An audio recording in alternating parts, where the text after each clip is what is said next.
everyone, welcome to a new game. This is yet another indie game that I got from the charity bundle several months ago.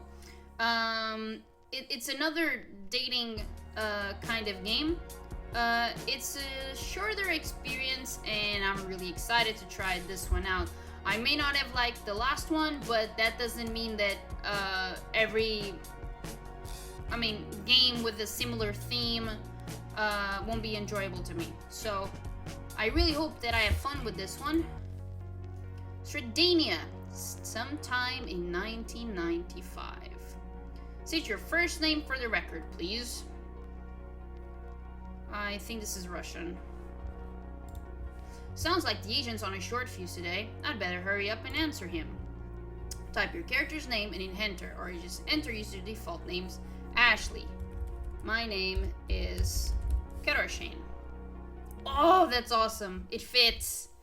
After 8 hours crammed in economy class, all I really wanted was a warm shower, a cool drink, and a hot guy to spend the evening with. But first, I had to get through customs, and that meant getting the third degree from a scary-looking official with a massive list of questions. Are you entering this country on business or pleasure? Oh, definitely pleasure. I give the customs agent a coy wink. His face crunches up in response. Guess they don't hire these guys for the sense of humor. Clicking his tongue, he looks back at my paperwork, like, this? Are you bringing any of the following items into the country? Radioactive or biohazardous materials not pre-registered for processing at a certified disposal site. Organs for human transplantation, natural or artificial. Self-aware digital pets. Cigarettes containing more than 25 milligrams of nicotine. Counterfeit currency. CD-ROMs or other media harmful to the economic or political welfare of the Stradanian public or the physical, spiritual, and mental health of its citizens. 30 minutes and many questions later. And finally, by signing this document, you legally agree to hold the Stradanian government innocent from any injury, loss of life, or property incurred during your stay here. I quickly sign on the line the agent points to, anything to get out of here.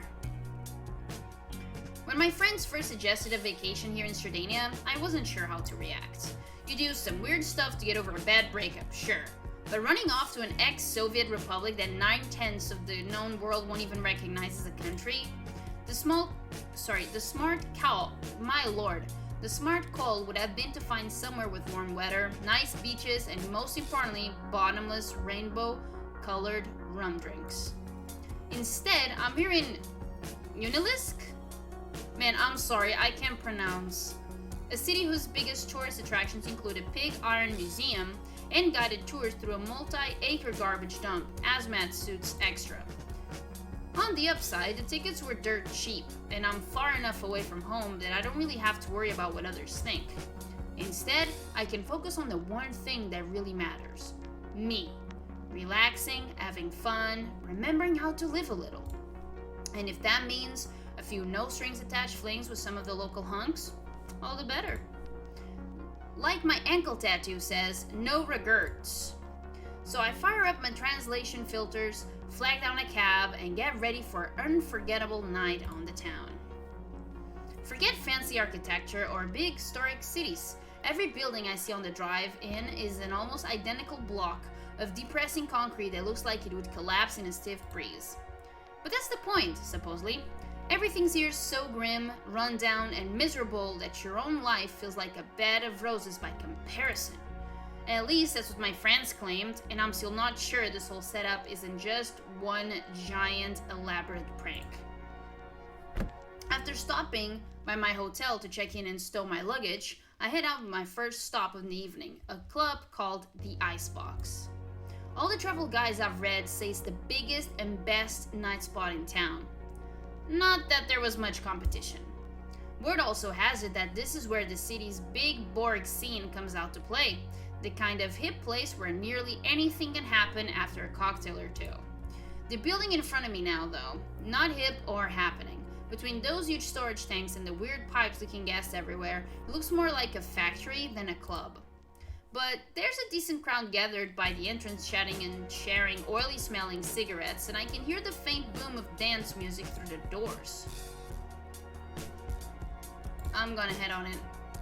The front door is covered by a bouncer, a tough-looking woman with a pitch-black mohawk and an elaborate dragon tattoo wrapped around her left arm.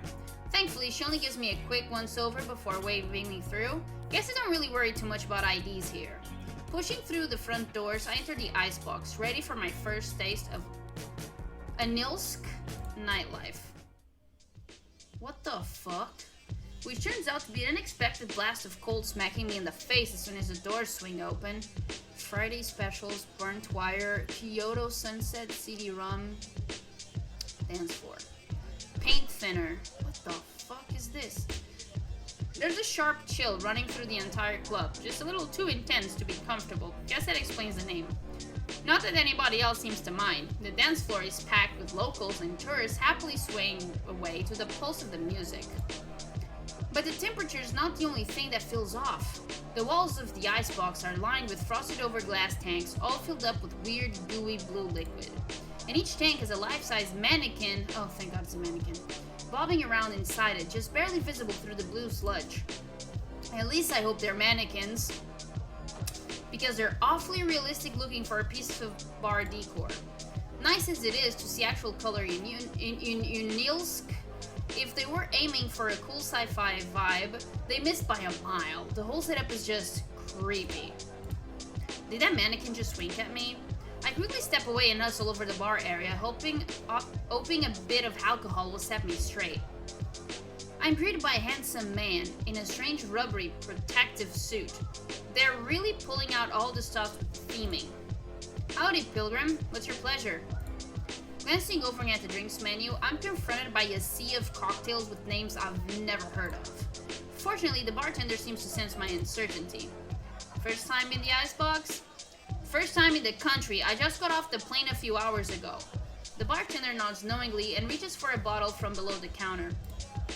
Then let's get your visit off to a proper start. He begins mixing ingredients, half humming to himself as he moves from one bottle to the next. Finally, he slides a glass over to me. I call this one the login screen. My own recipe. Don't worry, it's on the house. I take the glass and sip. I can't place the flavors, but it's sweet and strong. And before I know it, I got a good buzz going. I relax a little, checking out the various liquors lined up on the bar shelves, though mainly to stop my attention from drifting back to those freaky tanks. Wait, in the cooler, is that... So, what brings you here tonight? The sudden question jolts me back to the here and now. I was hoping to meet some guys, maybe let loose a little. Well, you came to the right place. Specialties we've banned Vlad from the premises. Vlad? Who's Vlad? The bartender's expression darkens. Believe me, there's some questions in life you're better off not knowing the answer to. So, looking for any type of man in particular? I might know a few of our regulars who could fit the bill. Good question. After all, half the fun of a vacation fling is trying something new, right? I scan the rest of the club, seeing if anybody catches my eye.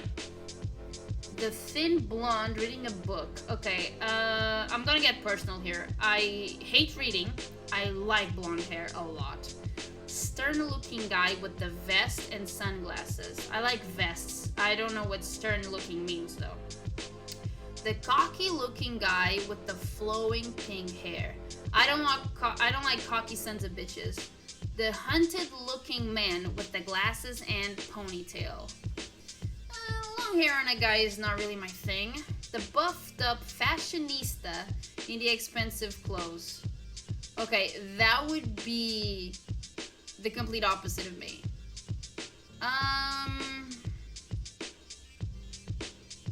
Shit, don't I have pictures to choose from?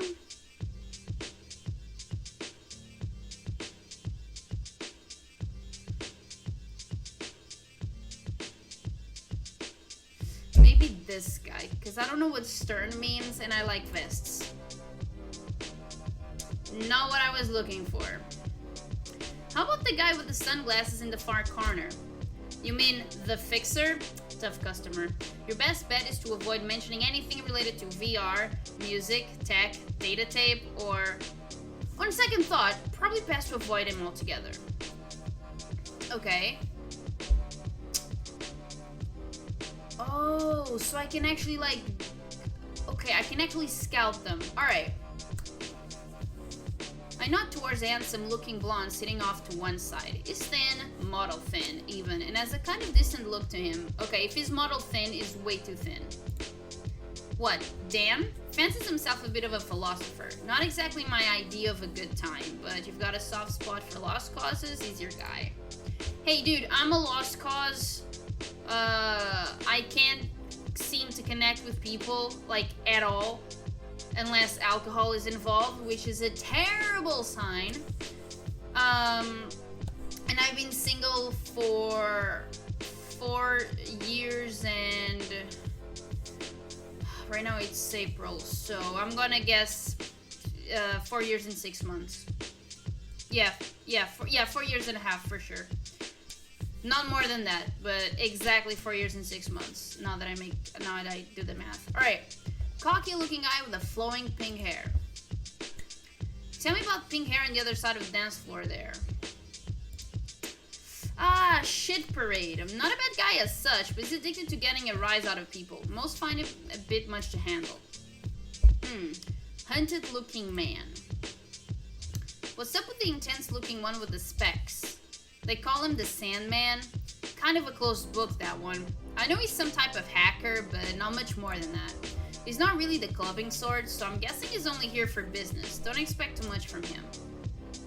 Buffed up fashionista in the expensive clothes. Is this the one? Hey, the cut cyborg with the fancy tech wear. What's his story? No cools his handle. Him and his crew show up here about once a week. Takes his fashion a little too seriously, but at least he tips from time to time. Okay, I think I'm good for now. You sure? There's a couple of nice guys usually hang out around the back.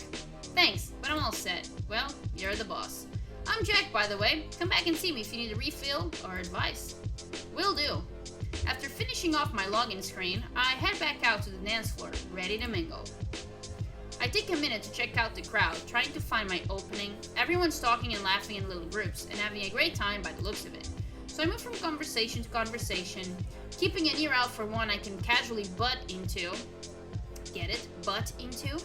But no luck here. It's all football, local politics, and where to score the cheapest hit. 10 minutes of aimless wandering later, the only thing I've managed to do is make myself feel even more lost and out of place. Maybe I should just cut the chase and approach one of the guys I was looking at with Jack earlier, but which one? I didn't really like anyone, like, physically. Man, I'm a weirdo, aren't I? For clarification, I like men, but no one was really my type. Not even the bartender, even. I guess I'll go with Dan because he's blonde. Yeah, I'm gonna be very shallow. My eyes are drawn back to the thin blonde man sitting in a corner all by himself, head buried in a book. Dan, was it? He looks a little isolated and adrift himself. Seems like he would know what I'm going through. It's settled then. I take a deep breath and walk over to his table. Hi, mind if I join you? He looks up from his book, bewildered. Do I know you? No, I'm new here, I guess. I'm a tourist, actually. I was looking for a fun, wild place to have a drink, and this bar was in all the guides, so... so you're a trash tourist, then. Trash? Well, that's a bit rude. Oh, sorry. It's just that tourists usually come here looking for horror stories to tell back home. So they show up and pester us just to get a reaction. I thought you were... Oh, no, I'm not here for anything like that. I'm just looking for company. Sorry if I bothered you. No, it's fine, really. Here, have a seat. He hastily puts the book down and shuffles over to give me more space. Have to admit, he looks kind of cute when he's embarrassed. I sit down next to him and give him a reassuring smile. Like this. Dan takes a nervous sip of his drink and lowers his eyes. Looks like I picked a shy one, but thanks to Jack's cocktail, I'm more than happy to lead the conversation. I'm Cutter Shane, by the way. He cautiously shakes my hand. Like this. Daniel. So, you're here with anyone? Not really. Well, I came here with a friend. Then she stole some barfly cyber arm and ran off with it. Now I'm just killing time until she calls me back and demands a ride home. Killing time by reading. I look over at his book. The title says, Do It Yourself Detox. As soon as he notices me staring, he stuffs it into his jacket. It's my friend's. So, how's the icebox? Having fun? I can tell he's not much for small talk. Sure, Jack seems nice. And his cocktails all have such fun names. Burnt wires, black ice. Have you tried any? Huh. With those price tags? No thanks. You're mostly paying for the funny name anyway. Jack doesn't even come up with the names himself. So you're not a fan.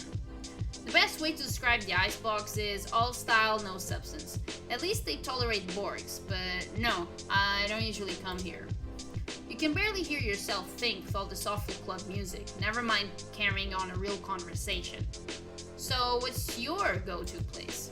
There's one called the Abyss Cafe. My friend hates it, so usually I just go there by myself. There's live music, cheap drinks, and unlike here, you can smoke inside without causing an industrial accident. Someone I know is playing tonight too. Sounds like my kind of place. He hesitates for a moment, looking unsure. Would you like to come? Wow, is he asking me out? You bet. I'm a little caught off guard, but why not? He seems like a sweet guy. A little on the lost side, but who isn't? I'd love to. Let's do this. Great. Let me just go talk to someone real quick and then we can get going. I finish my drink and wait for him by the entrance. Dan was right about the icebox. It's way too chaotic for any kind of real intimacy. The music started to get to me and I was looking forward to Dan taking me somewhere cozier. He shows up a few minutes later, looking a lot more upbeat. His eyes seem brighter and his movements are more relaxed. He must really be looking forward to our date. Or, hear me out, he's high. I smile and take him by the hand. He says nothing, but doesn't pull away either. I'm parked just over there. So, what did you need to talk to? Oh, just my dealer. My stash was running low. Ha! I knew it! He's dealer. What a kidder. What's so funny? Committed to the bit. Love that. Okay, my game self is even more naive than my real self. That's insulting, actually. How can that be? The Abyss Cafe, is a little bit more rustic than I expected. The place smells of mold, cigarettes, and stale beer. And the bare brick walls are plastered with old flyers and rude graffiti. But I bite my tongue, remembering what Dan said about trash tourists. No, I'm here to see the good in things and people. After all, what's not to love about this place? The mood lighting, the candles, the cozy sofas, with the weird suspicious stains, and above all, the privacy. I realize we've almost got the entire space to ourselves. Is this why Dan picked it? I can't help but blush at the thought. Shall I get you a coffee? A coffee? This time of day? I glanced over at the cafe's menu board for alternatives, only to discover that the one item listed is, in fact, coffee. Right here. Yeah, I know it's not much of a selection. They lost their alcohol license a few months back. Something to do with illegal poetry nights, but the coffee is good. And besides, I've already got it covered. He opens his jacket, giving me a peek at the beat-up ip flask. Surprise alcohol! Well, as they say, when in Rome, or a Nilsk. A caramel frappuccino. No. I wouldn't do this. I'll just say this. I'll take a black coffee. Great, 2 black coffees coming right up. I picked the cleanest and comfiest looking couch at the back of the room and settled down to wait.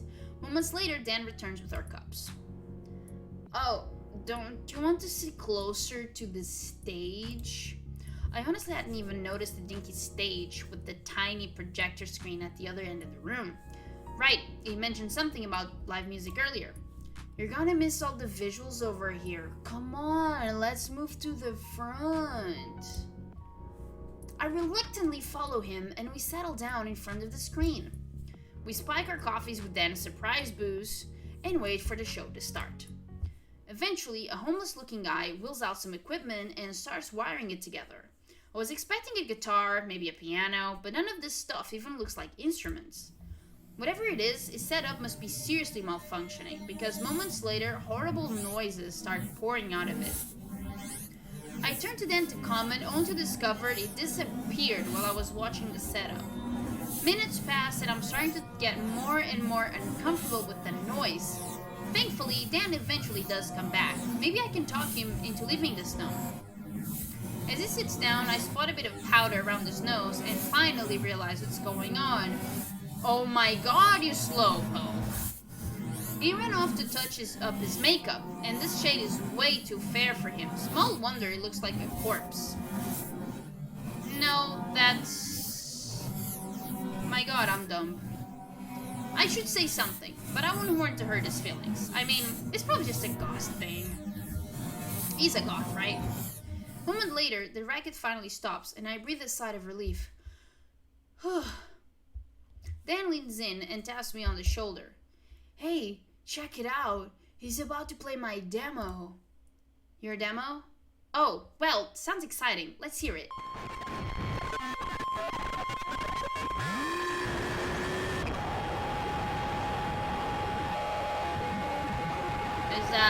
Is music? Oh god, it just keeps going. I look at the stage and it's headache-inducing visuals. Then at Dan, who appears to have melted into the sofa. What am I even doing here? Nah, I'm going. I'm out. Real life, I'm out. Yeah, I'm out. Time to bail while I still have eardrums. I get up and start gathering my things. Before heading out, take one last look at Dan, but he makes no attempt to stop me. He doesn't even notice I'm leaving, having zoned out to the music entirely. Against my better judgment, I wait outside for a while to see if he'll at least come out to say goodbye. Or apologize. Girl, he ain't coming. He's high as fuck. But nothing happens. Surprise, surprise. What a waste of an evening. Once I've regained my composure a bit, I hop to the first available cab back to the icebox. Maybe I can still turn this night around. Things are still hopping out on the dance floor. I take a minute to scan the crowd and figure out where I want to go next. So there's Fixer, Shit Parade, Sandman, and No Cool. I'm going with No Cool. Confession time. I've never dated a full-on board before, but there's always been something kind of exciting about the idea. Okay, bitch, don't fetishize people. So when I read about the icebox and the Stradanian cyborg scene, I figured, why not? What's the post-breakup vacation for if you can let yourself get at least a little wild? But so far, the only guy who's jumped out at me is the flashy raver type in the fancy designer thread from earlier, and he's nowhere to be seen. The other cyborgs on the floor, at least the obvious ones, might as well not be there at all. Save for the odd piercing here and there, everybody just looks so... normal. Boring, even. I'm beginning to get the feeling my travel guide sold me a bill of goods. So I aimlessly wander through the bar, the dance floor, the chill-out rooms, and I'm just about to give up when a familiar red mohawk and glowing cyber arm sweeps past me. I only catch the barest glimpse of my guy before he disappears into a roped-off and curtained entrance. The sign next to it reads, Private Function, VIPs only. VIPs, huh? Despite the sign, I don't see any bouncers on guard. Intrigued, I step over the rope barrier to poke my nose in. Oh, there's a bong. Unlike the rest of the club, the VIP lounge is built for intimacy, with cushy? I'm gonna go with cushy seats. Or Gucci. Is that a G? No, it's not a G, it's a C. Okay. With cushy seats, mood lighting, and plenty of space. And smoke. Smoke that tastes like popcorn and soap. It doesn't take long to find its source either. No Cool and his buddies are huddled in a corner, taking turns on a giant glowing hookah. All of them are impeccably dressed with carefully coordinated outfits. I suddenly feel like an awkward teenager approaching the cool table in high school again. No Cool looks up at me and grimaces. He takes a final puff from the hookah and then sets it down, walking towards me with extremely visible annoyance. Hey, you lost or something? It's VIPs only in here. Well, time to wing and let Jack strings to their magic. Well, who's to say I'm not a VIP? In that outfit? Not likely. I know he doesn't mean that. No, he's just putting me down to make me want his approval, the oldest trick in the book. I don't have time to waste on these kinds of games, time to walk away and... He wants to play? Let's play. I wasn't going to say anything, but I'm actually a journalist. Yeah, I'm from the Vice magazine. Great, thanks, Brain. It'll totally be wowed by the name dropping the only tech magazine I can remember from the airport newsstand. No Cool raises an eyebrow, like this. The Vice. Huh. The US mag? The one and only. And I'm here doing a piece on cyber culture in other countries. That actually seems to have piqued his interest. Guess it's time to go all in. We have heard so much about Sardinia's cybars that I figured I'd go straight to the source and talk to the trendsetters in the community. Would you consider yourself a trendsetter? You certainly look like it. Duh. I practically invented cyber culture here in Sardinia. Really? This must be my lucky day. You bet. It's a good thing you came to me first. I'm No Cool, by the way. That's cool, with 2 zeros. Nice to meet you, No Cool. I'm Cata. So, does this mean I can join you in the VIP room? Like this. Sure. Well, actually, looks like this fellow VIPers and hesitates for a second. Actually, I'll do one better. He leads me through the VIP section to a solid-looking door, which opens into... Holy shit. Oh my lord. This here's our super VIP room, great for one-on-ones. What about your friends? No need to involve them. I know all there is to know about the latest trends. Sorry, I'm sleepy. They just parrot whatever I say anyway. I look around. The super VIP room is very cozy indeed. In fact, it's just a love seat, a couple of lava lamps, and a ball pit, for some reason. On closer inspection, I also can't help but notice the cracked tiled walls and what looks like remnants of plumbing. Is this place the bathroom? Well, that doesn't really matter. What matters is that I got No Cool's attention. I'll be back in just a second. Let me get some drinks, yeah? Looks like I spoke too soon. He takes off before I'm even processed what's happening. I still have a drink in hand, but hey, I certainly won't say no to a free refill. Some time passes, No Cool finally comes back with 3 Kyoto sunsets in hand. He quickly hands me one and immediately ducks out again.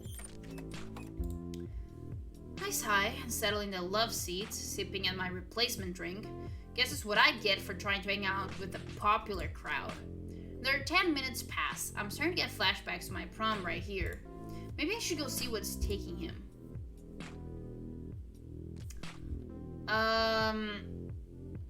Okay, I am an idiot and I would actually wait. I decide to stay put. For all I know, he went to hit the actual bathroom. Sure enough, No Cool comes back a few minutes later, this time with just a single cocktail in hand. Before I can start wondering what happened to the other sunrise, he settled down next to me. Hey, sorry about the wait. Plebs keep begging me for pics every time I walk in the main room. Jack really needs to give us our own VIP bar already. No worries. Shall we get started? Since I don't have a proper notebook, I pull out my planner and spare ballpoint, hoping I can find the page not already filled with recipes, memos, or doodles. Pen and paper? Damn, you're old school. You're not gonna record me? Good point.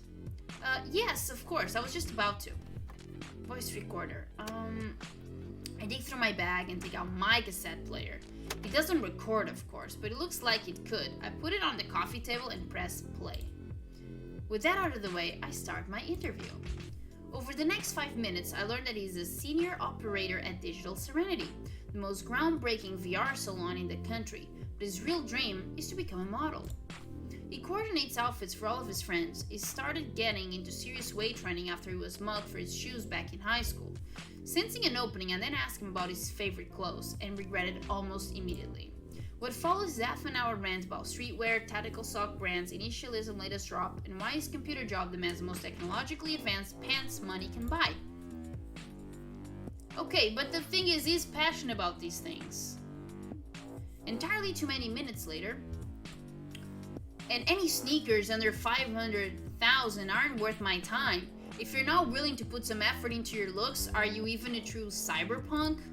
You know what they say, you are what you wear. I think it's you are what you eat. Hey, thanks for reminding me. It's nearly time to get my Nutri-Life on. And with that, he leaves the room yet again. On his return, he's toting a tall shaker of nondescript gray-white sludge. Did he suddenly decide to reroute the tiles in here? What's this? Nutri-Life, the complete meal replacement system of the future. No chewing, no cooking, no groceries. Sounds pretty depressing, but I don't want to blow my cover now, so I do my best to seem impressed as No Cool settles down next to me to show off his shake in all its blobby glory. Wow, now this is cyberpunk. Damn straight, wanna try some? I look at the pale gooey substance congealing in the shaker, which smells a bit like oatmeal and clay? Chalk? Sawdust, perhaps? And decide that while I really do want to get on No Cool's good side, you've got to draw the line somewhere. Thanks, but I'm already kind of full. You sure? I'm the biggest Nutri-Life distributor in Nolaisk. Unlilsk? Oh, fuck, I don't know how to read this. You know? Oh, this your business. And just like that, the cool standoffish attitude suddenly drops away. Yeah, I like the product so much I started selling it myself. Just trying to diversify my income, you know? He sounds like he's genuinely trying to impress me. And who am I to discourage him? That's amazing! And how many guys your age would have that kind of drive? I've always thought about starting a business, but it seems so daunting. You just need to believe in the product, and this stuff pretty much sells itself. And the best part is you can recruit others to sell and get commission from their sales. And their recruit sales. Great, it's a pyramid scheme. Trust me, we're gonna revolutionize the whole goddamn market with this. I hadn't figured him for the entrepreneurial type. It's nice to see his enthusiasm, but I also really want him to put the weird crud away and move on to something else. I bet you will. Though, as much as I love talking business with you, what our readers would really love to know about is your private life. Are you single? Got anyone special in your life? Nope. Single and available. So, any of you American ladies reading this, feel free to send a picture and your measurements. I'll give you an email. You can post emails, right? Oh, sure. I don't see why not. Okay, so he is available, which is great news. Except I can't really do much with that information as long as I'm still playing pretend journalist. Maybe it's time to drop the act and tell him who I really am. I don't like this guy. No, it would be too embarrassing to say something now. And besides, looks like I'm finally about to make some headway with him. Oh, speaking of pictures, we should get a few shots of you for the magazine. What do you think? He smiles and starts straightening out his clothes. Really? Oh, fuck, sorry, I can't read. Finally, I thought you were never gonna ask. Great. So about how we went to my hotel for a little photo shoot. Why not just shoot right here at the Icebox? Tourists love this place. Well, true, but I don't have my camera on me. It's very heavy and professional, hard to carry around. Which is halfway true. I do have a camera back in my room, a cheap disposable 12-shot one that weighs less than a bar of soap. But hey, maybe you won't notice. So, what do you say? Well, I move in closer and wrap my arm around him. And after that, we could maybe... Suddenly the door swings open and one of the VIP guests from earlier storms in. Tall, silver-haired girl in an outfit that matches No Cool's perfectly. To say she looks pissed would be a serious understatement. Hey! Get your arms off my boyfriend! Oh shit. Relax, not what he looks like, babe. Could our change this to journalists? We're doing an interview for an article about us, right? Before I can even think of stopping her, she snatched my notebook. Article? You mean this? And thrusting my page of notes straight into his face, revealing a couple of rounds of tic-tac-toe and a crude doodle of no cool. It's not very good. No cool stares in disbelief. I quickly hold up my tape deck like a defensive talisman. Well, the thing is, I didn't really need the notebook. We used a voice recorder in the end. Right, No Cool? Yeah, I guess we... The girl swipes the player out of my hands too, and prettily tears it open to reveal the well-worn copy of Hanging Tough that's been recording us the whole time. I have no words, seriously. How could you fall for something like this? Wait, you were playing me? The whole time? I was playing you? You're the one who said you're single! I had enough of this. With those words, she grabs No Cool's shake and throws it in my face. I flinch as I feel the gooey substance streaming down my shirt. Before I can say anything, No Cool and his girlfriend stomp out, leaving me to drip Nutri Life on the floor of the super VIP room. I really wish they left it as a bathroom. It would at least have made the cleanup a heck a lot easier. Well, that sure was an experience. I guess it's time to try my luck somewhere else. Okay, but the thing is, I wasn't feeling the character, and I'm upset they didn't really give me an option to just bail on him, unlike the first guy, Dan. The dark-haired guy in the corner spent the entire time I've been here... Fuck, man, I misread this. The dark-haired guy in the corner has spent the entire time I've been here sipping the same can of beer and staring down the crowd on the floor. He's not quite my type, none of them are, but I'll admit that there's something about that cool, tough facade that's got my attention. For a start, he's wearing sunglasses after dark, and that vest, the spiky hair, his old getup screams biker, or rocker, or whatever he is. I get the feeling I'm not going to get far by approaching him directly. So instead, I casually saunter up to his table, figuring I'll just wait for him to notice me. And as soon as I catch his eye... He can't see me, right? He can't just be deliberately ignoring me. I mean, hello, I'm right here. Okay, fine. What? The question comes out as a kind of low growl. I put myself together and flash him a smile.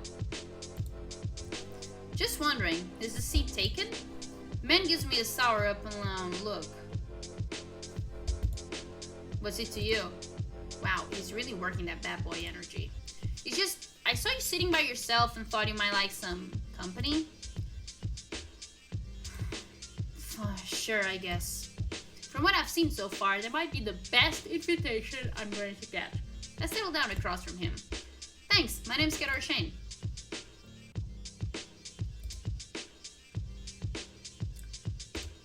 People call me the Fixer. The Fixer! That almost makes you sound like some kind of mafia hitman or something. Wait, you're not actually a mafia hitman, are you? Because if you are, don't be ridiculous. I run a VCR repair shop. VCR repair? Come on! That's got to be a cover for some kind of super illegal operation, right? I get the feeling I'd better not poke at the topic too much. Time to switch gears. So hey, come here often? This place? Not a chance. I've got better things to do than spend my free time hanging around tech where kiddies, wannabes, and drugged-up trash tourists trying to get their rocks off. Yikes, this conversation is going downhill fast. What are you doing here then? Business? I almost asked what kind of business, but the last thing I want to do is get myself involved in some weird local underworld type deal. Switch gears. Did you have anything else planned tonight? Anything that isn't business, I mean? I don't see how that's any of your concern. Maybe I'm coming on a bit too strong. Let's try a different approach. Sorry, I just thought you might be interested in hitting town later. I'm new here, and was kind of hoping to find a guy who wouldn't mind showing me the sights. Look, not for nothing, but I don't even know you, okay? But you could. So why don't you change that? Fizzer gives me sideways looks. Or as close to a sideways look as you can pull off when you're wearing sunglasses. Meaning? I'll go get a couple of drinks and you can ask me some questions. Get to know me a little better. What kind of questions? Like this. I'm sure you can think of something. Fixer goes quiet for a moment. His facial expression is beyond unreadable. Okay, fine. I'll buy it, as long as you're paying for the drinks. Great! I'll be back. Jack raises an eyebrow as he spots my approach. So, you and Fixer, eh? I figured a few drinks might loosen him up. There's got to be something under all that tough guy posturing, right? Yeah, or Fixer.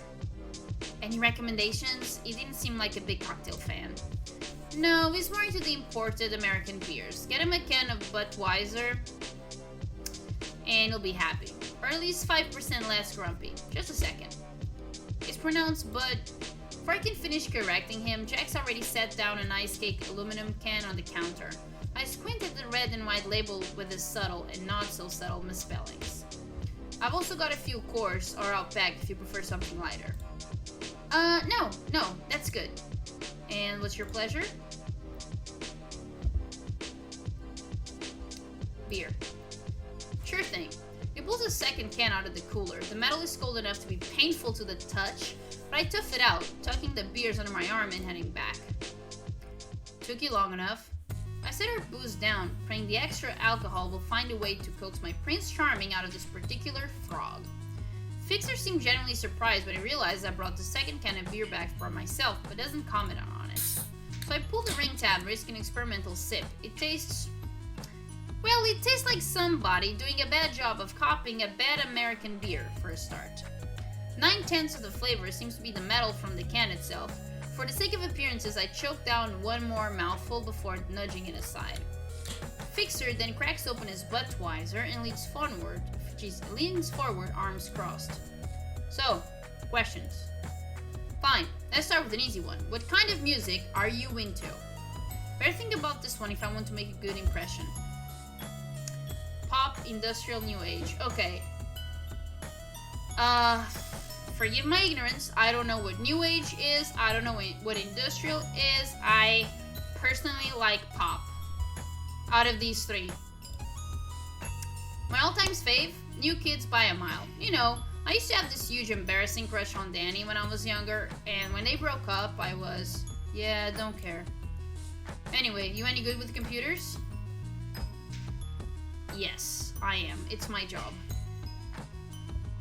Hey, give me a good console and 3 megs of hot RAM and I'm happy. Like this? Really? What do you use for data backup then? A backup drive. Nothing fancy. Alright.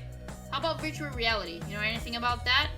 Something about the tone of the question makes it sound like he's itching for an excuse to rant. Okay, can I be honest here? This is something that I've seen a lot of guys do.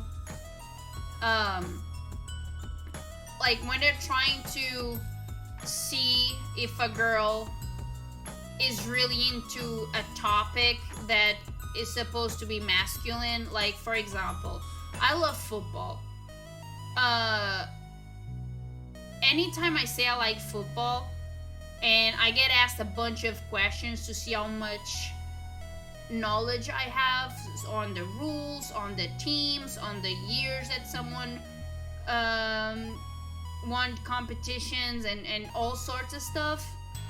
And it's really annoying and really sexist because I know for a fact that does not happen when with guys in regards to other guys, and sure as hell does not happen when a guy says, hey, you know what, I'm really into fashion or I'm really into makeup. No women will ever start like questioning guys about interests that they have in common. So accept the fact that I'm telling you that I do like computers, and instead of quizzing me for approval, because that's just bullshit.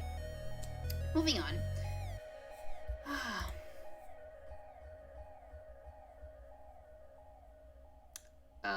VR. I guess. Sure, there's a few spa programs I like to unwind with after work if things start getting super stressed. Actually, my therapist recommended the Zen spa programs, huh? It's kind of impressive how much contempt he manages to pack into just 3 words. I brace myself for the next question as Fixer takes another drink of Budweiser, then leans back. Okay, I think we're done here. What do you mean? What do you think I mean? I'm not really feeling it. Well, maybe if we got another round of drinks. No thanks, I've heard everything I need to. Bye now. I guess that's that. In a way, I'm relieved it's over. I can say I've had worse dates, but not by much. Shit parade. There's a younger looking guy with a soul patch and a wild pink mohawk set up in a booth at the other end of the club. He's working through a row of beer cans and seems to be having a great time doing so, judging by the grin on his face. And if I'm going to be honest, after the fiasco with Dan, I could really use somebody a little more upbeat. I'm still trying to figure out an icebreaker as I walk towards his booth, but he's already on it before I can even open my mouth. Come on, no need to be shy. Plenty of room for everybody here. Was I saying things, or were we talking to Fixer just a little while ago? I can't help but cringe at being reminded of that conversation. Yeah, I don't know what I was thinking. You know him? Sadly. Don't take it personally though. Given a choice, that guy's idea of an ideal date would be himself. Yes. Despite myself, I chuckle a little, and his grin broadens in response. Finally, somebody normal.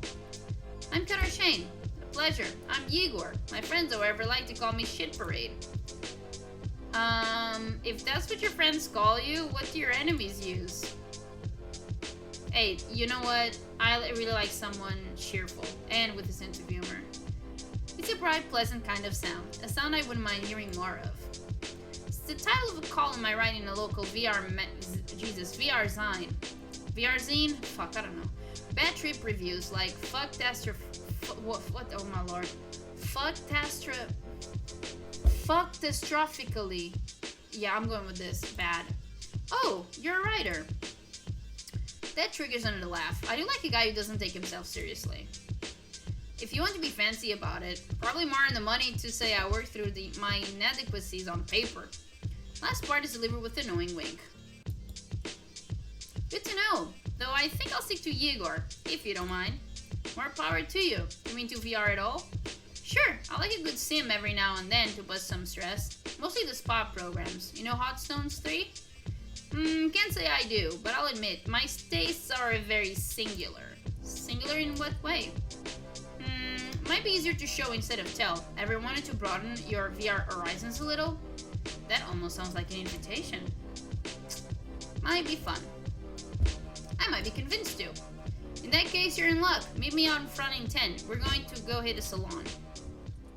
Igor leaves me hanging for a few minutes extra before he finally rolls up. Oh my gosh, I feel like such an idiot. Worse, he's noticed me staring. What's up? Sorry, I didn't actually realize you were disabled. Hey, if it makes you feel any better, you can just say you were distracted by my dazzling line of repartee. Works for me. Dazzling, huh? I can also accept effusive or charming. I'm easy like that. Effusive it is then. Right on, let's get this disaster on the road. Disaster. Before I can question him, Igor's already rolled off towards the parking lot, chuckling to himself. There it is, the soundtrack. I was worried. The sleek neon letters above the door identified the shop eventer as Digital Serenity. Crap, if I'd known we were going to hit up No Cool Salon, I'd have pushed for something else. Guess it can't hurt to see whether the place actually lives up to its hype though. Based on what I'm seeing so far, not so much. I've been to my share of VR salons back home. This one feels more like a bad mini mall than the cutting edge of technology. For a start, every square inch of the place is soaked in this reddish pink mood lighting that makes me feel like I'm drowning in my dad's old lava lamp. The only thing more underwhelming than the lights is the smell of cheap, pine-scented air freshener that hangs in the room.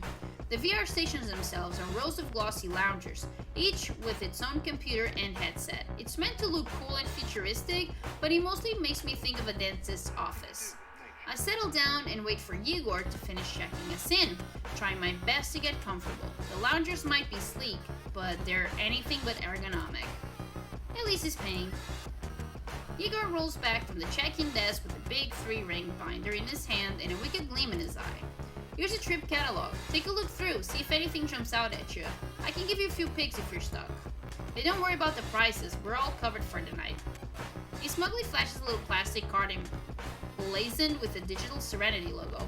Looks like an employee ID, but there's something off about it. The name on the card seems familiar too, and a second later I realized why. It's No Cool's badge with a photo booth picture of Igor glued on top. The right thing to do would be to confront Igor about it, but after all the crap No Cool pulled earlier, I guess the least he can do is spot us some free trips. I open the binder and take my time flipping through the badly Xeroxed trip descriptions, conscious of Igor's eyes on me. There's no sign of the kinds of sims I would occasionally treat myself back home here. No Mystic Grotto, no Feather Falls, no Wild Snake River. Looks like Sardinians prefer it a little rougher. If names like Sniffing Glue or Millionaire Orgy are anything to go by. Having trouble deciding? It's not so much that. Most of the stuff just sounds a little too extreme for my tastes. Check towards the back. That's where they keep all the random garbage from the ass end of Dreamspace BBS. I followed Igor's advice and skipped to the end of the binder, where the descriptions start getting shorter and the typos a lot more noticeable. The names aren't exactly grabbing me, though. Tundra Truck, My First Trip, Monkey Shock. Here, why don't I pick something to get you warmed up? Thanks, it's kind of a lot to take in. Never fear, I know just the thing. He punches in a 3-digit selection code on my terminal, then unhooks the VR headset and hands it over. Okay, all systems are go. Buckle in and hang on to your hat. Things are about to get crappy with a capital crappy. Oh, I'm gonna get jump scared. You just know it. I pull down the headset and adjust the straps. It's bigger and heavier than the ones at home, but sits comfortably enough. There's a short pause as the system boots up and begins loading the trip. The startup sequence wraps, depositing me on a glowing path suspended in the middle of a kind of digital abyss. In the distance, the path snakes into a giant purple sphere, then onto somewhere, disappearing into the darkness. My eyes, what the fuck? My guess is that this was supposed to be a mindfulness sim, or one of those fancy exploratory trips my therapist keeps trying to push on me.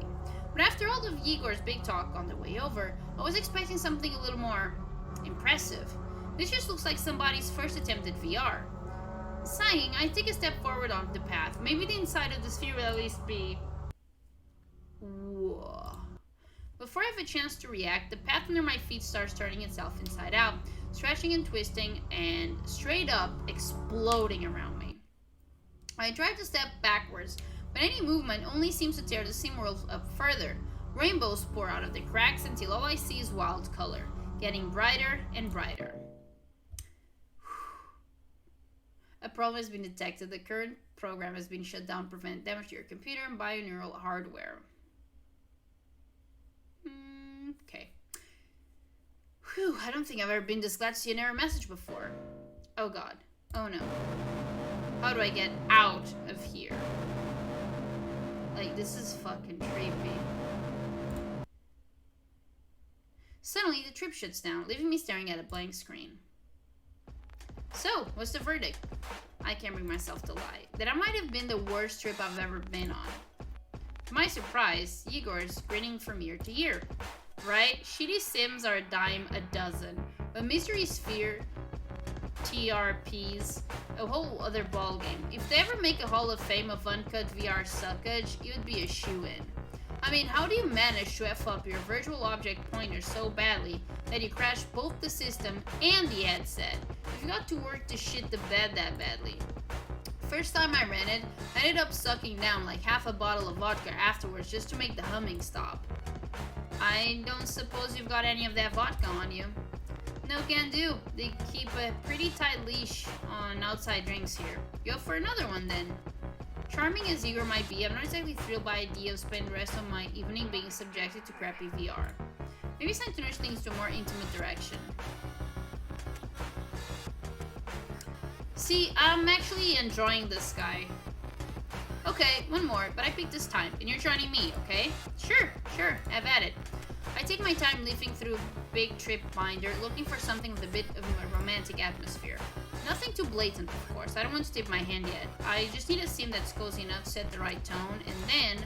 Oh, this one sounds like it might be nice. Sunset Beach? Who's it by? The _ escapist? Dan! Oh boy, all I'm gonna say is don't get your hopes up. Something about a little chuckle at the end of that sentence makes my blood run cold. I wait for the system to boot up, hoping I made the right choice. Then again, it's the beach simulation. Seriously, what could possibly go wrong on a VR beach? The trip finally boots up, and I find myself standing at the edge of an ocean lit up by a setting sun. The water shimmers in strange shades of magenta and blue, reflecting the skyscrapers across the bay. It's clearly meant to relax, but none it feels quite right. Like the whole thing was built by something I've never seen an actual ocean before. Yo, Cata over here! Igor is relaxing by the water's edge, letting the virtual tide slap at his feet. He looks pretty content, all things considered. Gotta say, it's a little easier on the old brain box than Dan's usual fare. It's kinda nice, actually. Don't you dare tell him I said that, though. I'll never live it down. Don't worry, it'll be our little secret. I settle down next to him, taking a moment to just enjoy the calm. So I was thinking, maybe after this we could grab... Okay, not gonna bullshit, this scared the fuck out of me. I'm not bullshitting, like, oh my heart. In an instant, the seaside is gone, replaced by something, a red, writhing mess of flesh and static, and... What the hell was that? I look around, but whatever that disgusting mess might have been, it's gone now. Sorry, I didn't think... it's fine. One of Dan's trademark bad acid-fueled breakdowns probably just ended up in the trip recorder by accident. Just caught me off guard, that's all. Guess I'm getting rusty in my old age. Old? You? Come on. Your... Simulation lurches again. We're back in the middle of the meat palms and glitched out water. Worse, something's watching us. Something big just behind the horizon. I hear Igor... Oh, Lord, help me. I hear Igor yelp somewhere behind me as a grinning skull breaks through the sim, growing and growing while I frantically hammer at buttons trying to force the program to quit. One of my desperate key combinations finally shuts the sim down. I can feel a migraine starting to come on, and a bad one from the feel of it. Even Igor seems a little shell-shocked. It's off-putting to see him at a loss for words. You okay? Yeah, that just brought back some bad memories. I guess the original trip data got corrupted when Dan had his accident, and they never bothered to check it. Accident? Ancient history. I don't really want to get into it right now. The long and short of it is that some very bad shit happened to a lot of good mind trippers, me included. I wasn't always like this. Sure, no problem. Sorry to bring it up. That is awful. All I wanted to do was get a nice romantic mood going. Now everything's turning to gloom and doom, and I don't know how to fix it. There's got to be a sim in the binder that isn't a complete horror show. How about one last trip? I leaf through the trip catalog one final time, determined to find something nice and romantic that'll get the state back on track. Oh, sorry. Here we are. The more descriptions I read, the more I get the feeling that most of these sims are deliberately awful. I'm about to give up when I stumble across an entry marked Room for Two by a tripper called Terminatrix. What happens in these four walls is between you and you alone. Take your time and discover each other as you explore what your heart truly wants. Sounds perfect. Why don't we try one more trip before we call it night? I found one that looks good. Sure, as long as it's not another one of Dan's freakouts. Don't worry, I think this one's going to be a lot more relaxed. Alright, hit me. In spite of everything that's happened so far, I've got a good feeling about this one. And once things have warmed up a bit, we can find a nice restaurant in the area and see where things take us. The loading screen disappears, giving way to complete darkness. For a second, I'm left wondering whether there's an error in the program. Then I realize this isn't complete darkness. There's the faintest glimmer of light visible, like I'm wearing a blindfold. I tried to move, only to realize that something's securing me in place, and pretty firmly to boot. Igor? Yes, Cata? I can't see him, but judging from the slight snicker in his voice, he's certainly amused by the situation. Me less so. I tried to move my simulated arms again, but they're bound tight. Where are we? Well, I'm no expert, but judging by the chains and whips and medieval-looking accoutrements, I believe we're in what the general populace might refer to as a sex dungeon. What? Why? Don't ask me. You're the one who chose the trip, remember?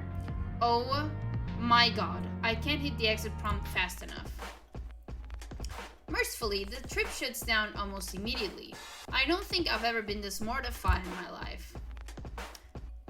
I hope you didn't think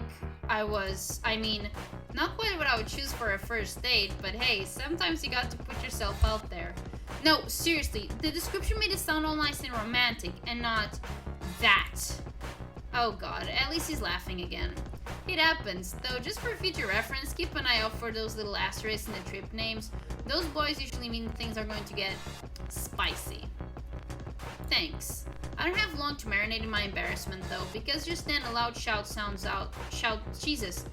Loud shout sounds out from over by the salon's check-in desk. There's a police officer talking to the receptionist, who's emphatically and angrily pointing in our direction. Whoop, the jig's up.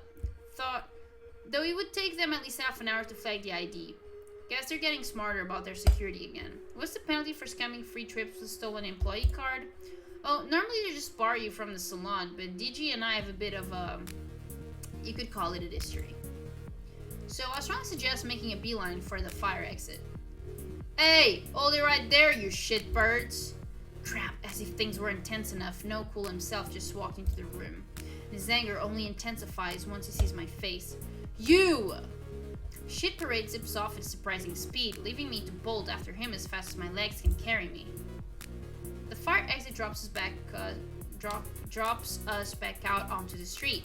I can hear shouting behind us, but don't dare stop to look over my shoulder. I'm having hard enough time keeping up with Igor. I'm really starting to regret dropping track and field back in the day. Igor notices I'm lagging and stops, waiting for me to catch up before motioning to me. Hop in!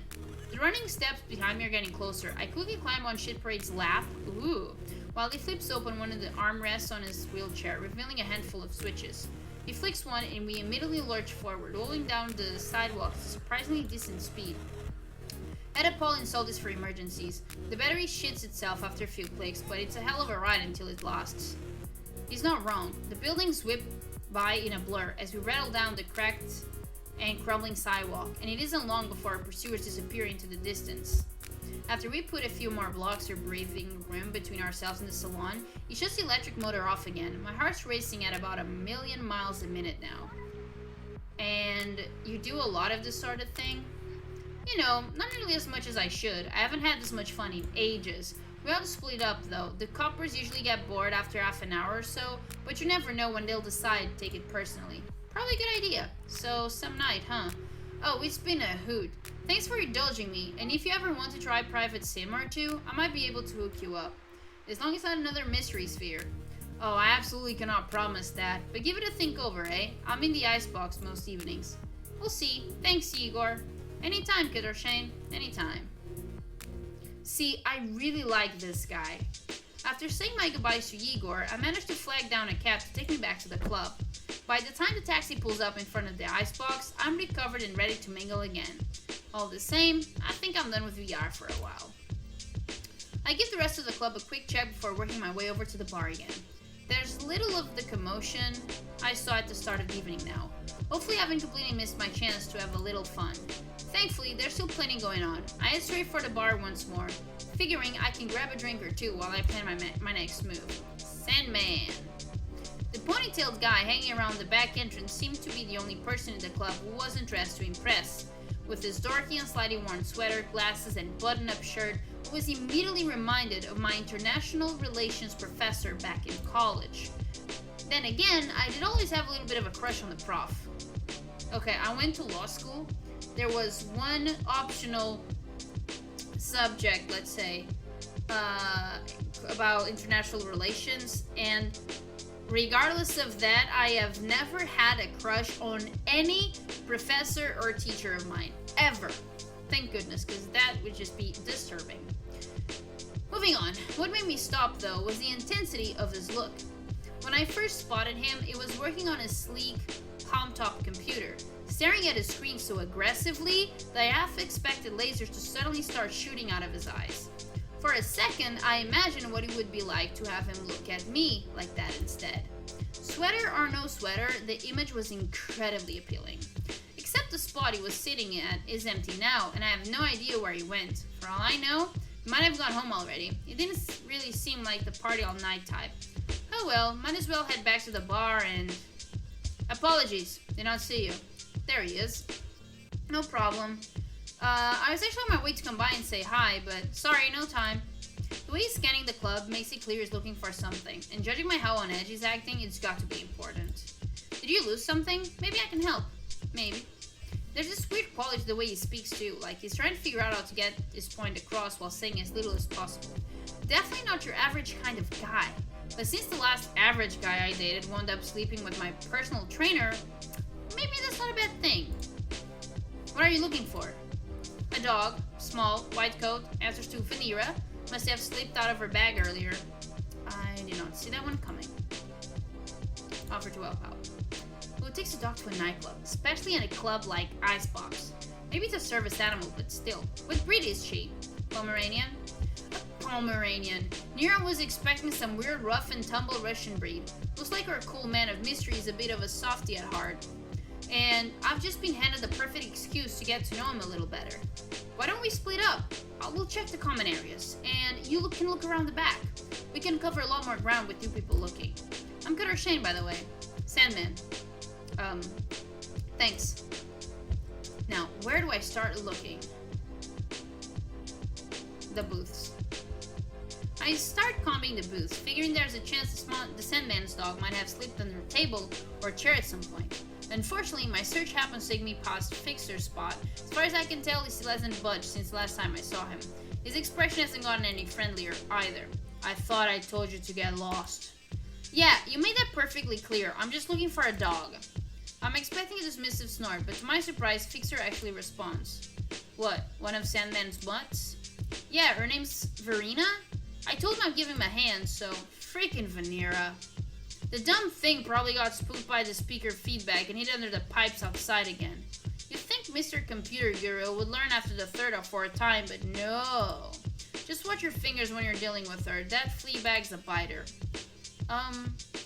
Okay, thanks. Don't mention it. Outside. I told Sandman I'll see the common areas, but I figured it's worth taking a quick look outside all the same. The clump of smokers by the entrance barely gives me a glance as I hurry past and head for the rear of the club. Rounding the icebox makes me realize just how big the building is. From what I've seen, the dance floor, booths, and bar can be taking up more than a quarter of the available space. Which begs the question, what are they using the other 3/4 for? I shiver. Not so much at the thought, though. More due to the strange, cold mist that's leaking from the pipes I pass on the way. I'm close to giving up when I hear a soft bark, almost completely drowned out by the hiss of gas. I follow the sound to one of the larger conduits. Underneath, there's a small and shivering white dog looking at me with cautious eyes. Her fur's matted down by some kind of liquid in places. She must have really been through it tonight. Hey, little one, it must be Vanira. The dog perks up. As her head rises up, I notice there's some kind of antenna embedded in her skull. You found her? I didn't realize Sandman was standing behind me until we spoke. He moves almost disturbingly quietly. Yeah, just now. I think she might be hurt, though. There's this weird thing in her head. Sandman beckons to Vanira, who wastes no time jumping into his arms with a happy little yip. There's always been there, left over from previous owners. He affectionately scritches Vanira's ears and deposits her in his messenger bag and zips it up, leaving just enough of an opening for the dog's head to poke out. Thanks for assisting. Good evening. Hey, wait a second. After turning half the club upside down looking for Vanira, I'm not ready to let him off that easily. I've had some experience treating animals. Why don't I come with you and make sure your pup's okay? Her fur's a mess and it is pretty cold out here. Technically, I'm not lying. I've spent enough hours at my sister's dog grooming salon to pick up a trick or two, even if those tricks are more focused on coat care. But Sandman doesn't need to know that, does he? He gives me a calculating look. One that lasts a few seconds longer than comfortable.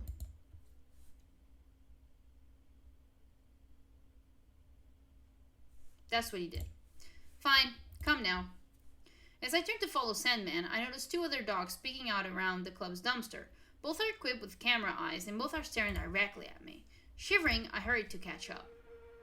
The walk from the icebox is mostly silent. It's quickly clear that Sandman isn't really keen on conversation, and most of my small talk goes unanswered. Eventually, we reach a tunnel, going by the flaking paint and rust-pecked warning signs it's been abandoned for a while. This way. I have to keep telling myself that this will make a great story for when I get back, because every rational instinct I still have is yelling at me to get the hell out now. And the further we go, the creepier the ambience becomes. Lights flicker and die, and I swear I can hear rats skittering around in the distance. Sandman seems unfazed though. Wherever we're going, it's pretty clear he's come this way many, many times before. Here. Finally, after what feels like an absolute eternity of wandering, Sandman stops at a battered service door and taps out a combination on a keypad I'd have sworn was broken. The door swings open with a groan, revealing even more darkness, with just a tiny bit of green glow from a row of old computer screens to break it up. 1 second. He hits a switch, bringing up some fluorescent overhead.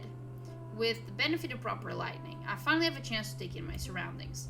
I once dated a PhD student who lived in a rat trap basement apartment with no windows and built most of his furniture out of milk crates. This is something else entirely.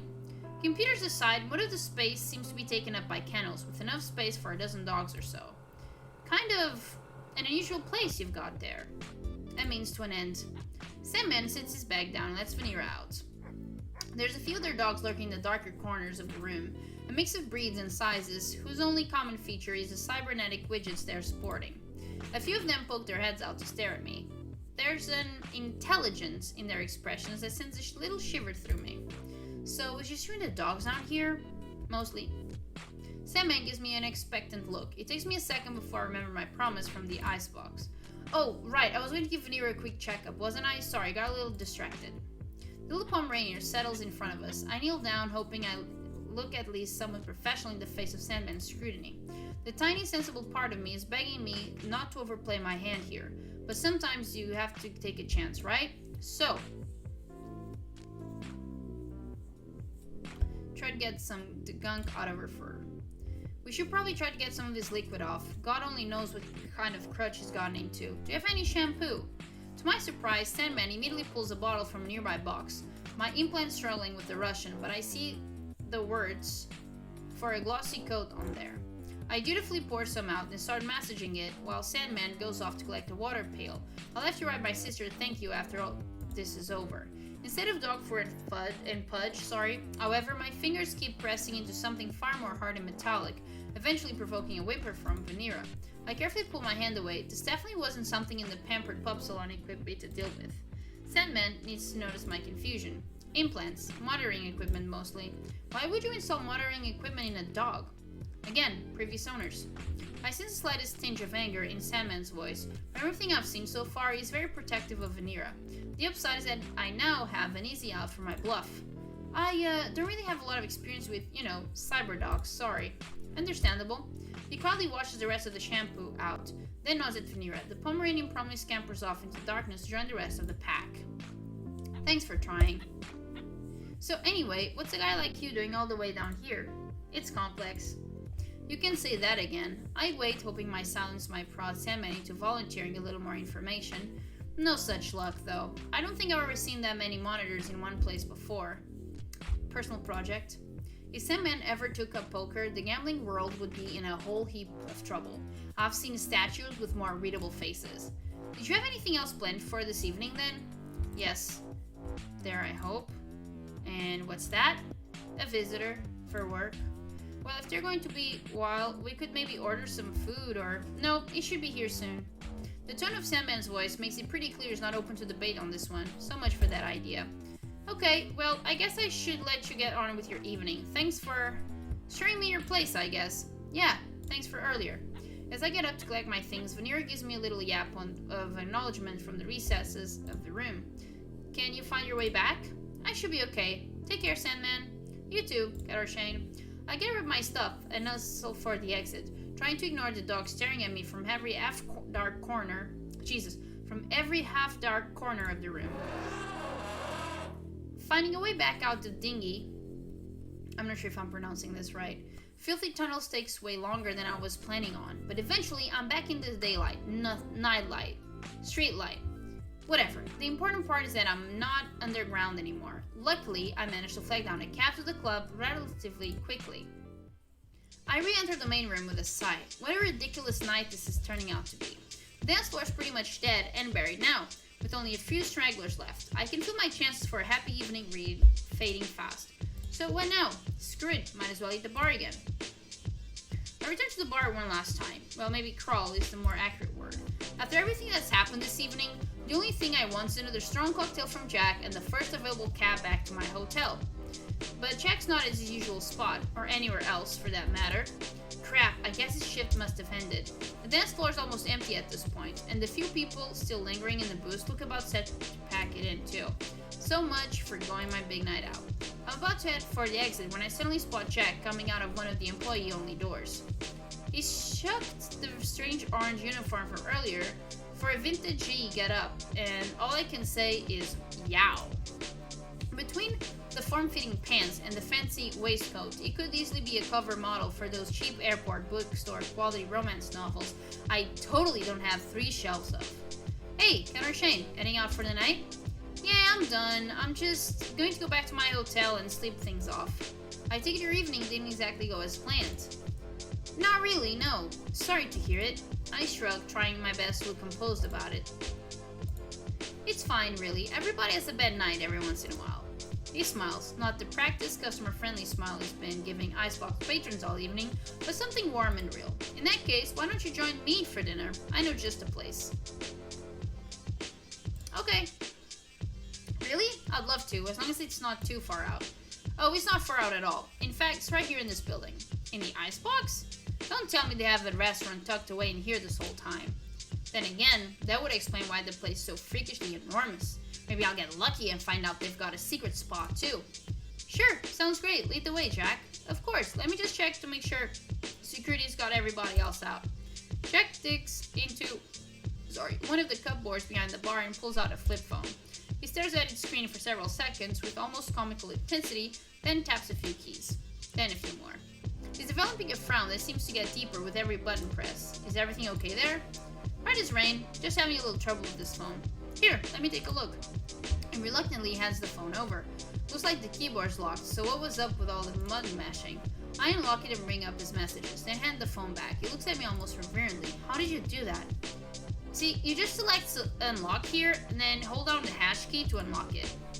Right, the hash, the bottom left one. Bottom left is hash. Got it. It's a new phone, still getting hang of all the features. Getting hang of how buttons work. Okay then. This will be a long day for you too, huh? Oh, you have no idea. He quietly checks his text, then clicks the phone shut and turns back to me. Looks like we're good. Shall we get going? The rooms you've seen so far are just the tip of the iceberg. Or should I say, tip of the icebox. I might just be drunk enough to find this funny, but Jack is on thin ice with that pun. Wait, god damn it. Usually the lower levels are strictly staff only. We're not big on guests down there. But for you, I could definitely make an exception. Just one last thing.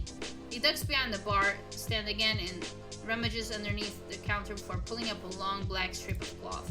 Sorry to be a pain, but I'm gonna need you to wear this. A blindfold. Are you kidding me? Look up at Jack. His gaze is serious but reassuring. I know what it looks like, but some of our back office setup's a little touchy and we don't want to draw the wrong kind of attention. Nothing personal, but I've got to look out for the rest of the family. I promise I'll bring you back in one piece. The family? What does he mean by that? The way he's framing it makes it sound like an awful lot like some kind of mob operation, but then that could mean just about anything. I'm getting a seriously bad feeling about this. I'm not going. Why all the secrecy? What exactly have you got going back there? Gambling? Drugs? What? No, it's nothing like that, believe me. If you don't wish to come with me, we can end things here. I'm not going to force you to do anything. I'm sorry if I offended you. As I said, it's nothing personal, but you're looking out for the family. And what family would that be? Is somebody living here? It's not quite that easy to explain. I can feel a spike of dread in my stomach, and I suddenly remember the glass tanks that encircle the bar area. Rows and rows of tanks, each occupied by... Is this what you mean by family? These things? These are all real bodies, aren't they? Where did they come from? Were they all tourists? Is this how you're getting your decorations here? You find some naive foreigner, make them wear the blindfold, take them downstairs, and... What? Come now, you're overreacting. Oh god, that's exactly it, isn't it? Jack, bright, charming Jack, is some kind of serial killer. The kind who's twisted enough to show off his victims in broad daylight. Step back, I'm calling the cops. Let's not do anything rash here, okay? Put down the phone, Cata Shane. No, I know what's really going down here. Oh, do you now? Next thing I know, he's pulled out an old-fashioned revolver and leveled it at me. Be sensible, just give me your phone. And your bag. This isn't the barkeeper who greeted me with drinks and a smile when I walked in the door. Those sparkling eyes have gone completely cold now. Is this what Jack's really like behind that happy-go-lucky facade? Either way, it means business. I hand him my phone. This time he doesn't even pretend to know how to work it. Instead, he sets it on the counter and reaches under the bar to thumb some hidden button. The pistol stays trained on me the entire time. Several awkward moments later, one of the staff comes up to the bar. The Mohawk bouncer was on the door duty earlier. Her expression isn't any less stony than Jack's. He nods at her and slips the revolver back into the waistband of his pants. Check that phone for me. Then see if there's any cameras or bugs in the bag. Oh, and give Alfredo a ring and tell him dinner's off. Looks like I've misjudged my potential guest. How embarrassing. Despite everything, he looks genuinely sad. Maybe he was looking forward to filling another pod. Maybe there really was a dinner waiting for us. I'll never know now, though, because after a few minutes of searching and questioning, they return my bag and send me packing. The locks click into place as soon as the door is shut, leaving me standing alone in an empty parking lot. I take a deep breath. I suppose I should be grateful I got out of there in one piece. Yes. Guess I better go and see if I can flag down a cab now. Then see about getting my return flight changed to get me out of here as soon as possible. God, what a disaster. This is the last time I let my friends make my vacation plans for me. Holy shit. Wow, that was it? Okay, that was a really weird ending. Alright guys, that was my experience with dates and wires. Short game, fun experience. Still not the best dating sim I've played. That award still goes to Speed Dating for Ghosts, which I do have a video of in this channel. I genuinely like the date with Shit Parade. If I'm not getting the name right, I apologize. And I'm also very tired, so please excuse me as I yawn. Yeah, the interactions and his personality were really the only possible option for me. I didn't feel any of the other characters for me. But I'm happy that, okay, you know what? If there was a character that I would pursue romantically, it would be Shit Parade. So, in that sense, for me, that's a success from this game. The ending felt like completely out of the blue for me. Yeah, I really like the character design, really colorful. The backgrounds as well. I don't know. This is the type of game, like dating sim with plenty of options. This is something that people enjoy. Hey, I have no problem at all recommending it. And yeah, this is really all I have to say, considering that it's a really short game. Thank you so much for watching. I really appreciate it, and I'll see you soon.